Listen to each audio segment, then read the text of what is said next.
sucked into a bagel. Hi, welcome back to my channel. My name's Aaliyah, and fun fact, if you don't know, some of my favorite movies are Shrek 2 and Twilight. Now, I know they're not the best movies, but the movie we're going to be talking about for today's video is one of the best movies I've ever seen. So the movie we're going to be talking about today is Everything Everywhere All at Once. My brother actually wanted to see this movie and I've never heard of anything about it. I went in there blinded for the first viewing of this movie and I left the theater crying, shaking, feeling all these emotions because it was just the best movie I've ever seen. Now, I know there's a lot of people that just blindly watch things, not like they just don't know what they're watching, but they're watching these videos and they watch shows and they don't correlate any of this to real life. For example, like over the pandemic, I remember a lot of people were saying how America was giving Fire Nation vibes because The Last Airbender had just came back on Netflix. And a lot of people are just like, what? What do you mean? What do you mean Fire Nation vibes? Or even some people were saying Earth Nation vibes. Like, there's no war in Ba Sing Se. Like, and people just didn't see how it correlated. And I don't know how people can watch anything and just not take something with them. But some of the movie's main tropes deal with generational trauma. Generational trauma is actually a new trope that I've been seeing common in like the newest films. The movie Encanto had a lot of generational trauma in their storyline. And another movie trend I've seen is new generation of Asians, where it's like they're finally telling the story of their rough childhood. And I get like understanding sacrifice. A lot of immigrant parents can relate, putting the sacrifice for a better life for your kids, but that pressure also affects the child as well and the development of the child. A lot of people have been coming out with these new stories of how it's like the pressure of trying to be perfect, to uphold legacies, to just make your parents proud. It's very hard, it's very difficult. I'm glad that it's gonna be in more films, and I called it out first. So the film is broken down into like 3 parts. It's Everything, Everywhere, and All at Once. And Everything, it just starts off with a dysfunctional family who runs a laundromat. Confronted with being audited by the IRS, it triggers this whole series of events that makes you laugh, makes you cry, ups, downs, sideways, all around craziness, and anyone can enjoy it. So the main couple in this film is Evelyn and Wayman, and Wayman in the beginning of the film wants a divorce from Evelyn. Throughout the brief moments we see of their relationship, you can tell that Wayman tries his best to be like spontaneous and try to bring joy, but Evelyn is very like stuck into her bitterness due to her own generational trauma that she received from her father. So in the movie, for one of the examples I can give of Wayman's spontaneousness is he would put like googly eyes everywhere, kind of just, you know, spark up something. But of course it never really worked, hence the divorce. That's where we start off with their relationship. Evelyn is just overall unhappy with her whole life. Her life has never really been hers. She's always been living for other people. She lived to please her dad, she lived to please her family, and now she's sitting here in just unhappiness. And she passes this unhappiness down to her daughter, ironically named Joy. We're gonna take a break there and I want to talk about some of my interpretations of the film. The tax audit that's being presented to Evelyn's family is supposed to represent day-to-day complacency. In the movie, a Wayman from another life path called Alpha Wayman gives Evelyn the option of going along with her day-to-day life and going through with the IRS tax audit, or she can go into the janitor closet, break that complacency. The film, like I said, was a mixture of comedy, drama, action, and the best scene I can describe this would be the first fight scene that we see in the film, where Alpha Wayman, he rolls up a stick of chapstick, eats it, and then starts beating ass with a fanny pack. Literally, I don't know. Now we're gonna dip a little bit into the spoiler territory. This is your warning. The main villain of the movie is called Jobu, and Jobu is actually Joy from Alpha Wayman's universe. In one of Evelyn's life paths, she discovers the existence of these universes, and she uses Joy as a test subject, which ends up fracturing her mind. In the film, verse jumping works by concentrating on a life path where you have the skills that you are desiring, and then it will trigger action that you have to do to jump into that into the life path. Sometimes the jump works, sometimes it doesn't, based on your concentration.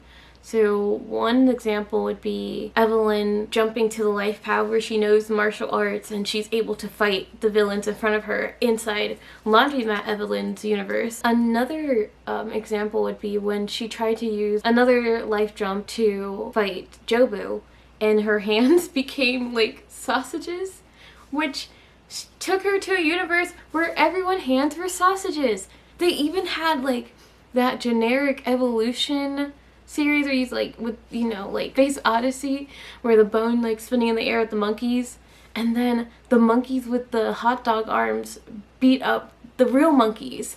Insane. After jumping, Evelyn is now able to kind of drift in between her life as main Evelyn and martial arts Evelyn. In martial arts Evelyn, she sees the life where she didn't choose to run away with Wayman. She became very successful at martial arts and became a movie actress. Evelyn is told about the dangers of jumping. She knows that too many jumps can lead to mind fractures.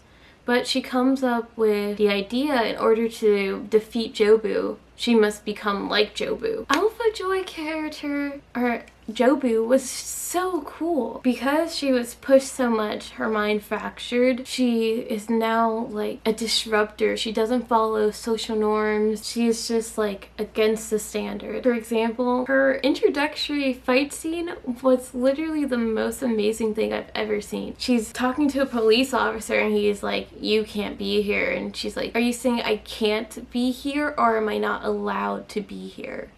Because I can be here. You're just not allowing me to be here." When you study like communications, words become very important, and a lot of the quotes that I've picked out from the film really just, you know, sent me spiraling into interpretations and like life paths and jumping. I have a huge crush on Jobu. Man, she was amazing. Joy created this thing called the Bagel. I'm sure you've seen the TikTok ads where she's like, "Sucked into a bagel." My interpretation of the bagel is that we are the bagel. The bagel represents us. In the film, it even turned into an I at some point. You know, like I, the bagel, us. It's all just a big circle. One of the quotes that I picked up from Joy, she says, "When you put everything on a bagel, you find nothing matters. Take us and put it in place of bagel. When you put everything on us, you find that nothing matters. You put in 8 years of school for your dad, you know, and you live life for everything and everyone except for you, and then you realize none of it matters." I can tell PETA's not gonna take a liking to this film. There was a whole fight scene with the dog on the leash used as like, oh. And Raccoony, PETA's not gonna like that. Moving on to Everywhere. The most interesting part about this section of the movie was they started going through all these different like visual mediums at once. So the ones that I picked up were, you know, they were hot dog, they had hot dog hands. They also had one where there were piñatas. There was one where there were rocks. It was just like all at once, and it was so dramatic and overwhelming. It did something to me. I'm not gonna tell you guys the ending of the film. I really recommend watching it. But what I am gonna do now is to go over some of the quotes that I picked out that really sent my communications degree mind spiraling. So Wayman is telling this to Evelyn as she's kind of feeling defeated because she realized that her life didn't compare to all the other lives that she's seen, or they all seemed like they had something going for them. And he tells her this: "You're capable of anything because you're bad at everything. Every failure leads you to another success." It's true. If you take everything in life as a lesson, you kind of see that even if you worked hard towards something, you didn't get it, there's possibly a reason you didn't get it, or there's something else you can focus on or put your purpose toward. One of my first major failures was not getting into my dream college, which was UCEF in Florida. I was honestly shaken. This is the thing I've been leading up to. My senior square, which was a little portrait we had, and we could put the college we wanted to go to, was that. I wanted to go there so bad. Seeing how I'm about to graduate college, I'm so happy that it did lead that way. I've got so many more opportunities having that door close and having another one open. Jobu says, "Right is a tiny box invented by people who are afraid." It makes you think how people react when you don't really agree with their opinions. They're so quick to say, "That's not right, you're this, and that," and they'll throw something on you because you didn't fit into their box, into what they figured is right. But then you realize that everyone has their own box and you'll never fit into any of them, so it doesn't matter. Now this quote, if the other ones didn't have you thinking or have you rewatching or rethinking about everything you've ever consumed, this one sent me. "We don't know what we're doing. We're just going around in circles, doing laundry and taxes." You can think of anyone at any age and they've never known what they're going to do. Every day is a new day for everyone. No one has experienced these days before. Just keep doing what you feel passionate about, and don't let the taxes, don't let the day-to-day life, the complacency keep you so settled. It kills you. Complacency kills you. Even if it's something as simple as choosing to go to the park, choosing to go out to eat something. Your choices, your life choices really matter, and how you think about your life choices dictate how your life reflects back to you. Jobu says, "Only a few specks of time when anything makes sense." Isn't that the quote of post-2020? A lot of people had 5-year plans. Can't even tell you what to expect in the next few months. It just seems like it's hard to make plans around so much uncertainty from the whole world. And it just really has you thinking, do anyone really know what they're doing? Because if everything's new to everyone and no one has the answers, because clearly we're still here, then don't put all that pressure on your bagel. So in one of the visual mediums, it was this rock world, and Evelyn and Jobu, they were just rocks. And it said, "Just be a rock." I think rock represents meditation and grounding yourself, because in an unstable world where everything is happening, when you have all these pressures on you, the only things you can control is where you are at that moment and your own breathing. So just be a rock and sit there and just take in where you are.